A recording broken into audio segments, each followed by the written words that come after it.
Stamford schools will have less money than requested in next year's budget after the city's Board of Finance decided to cut it by $3 million last week. This reduction brings the requested $9.8 million increase down to a $6.8 million increase for a budget of about $255 million.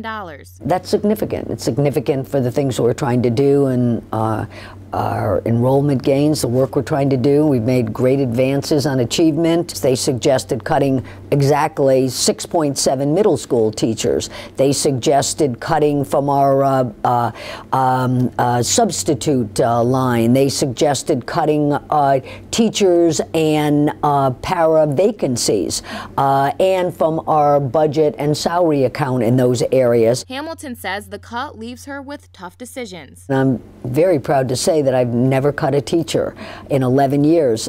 We've been growing, our enrollment's getting larger, and that's really positive.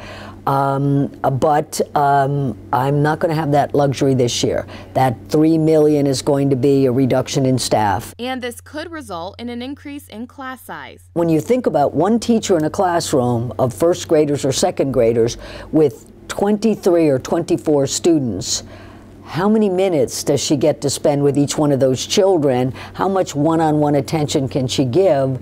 I think keeping our classes at 22, we've been able to close the achievement gap. The superintendent says last year's school budget request was cut by $3.7 million.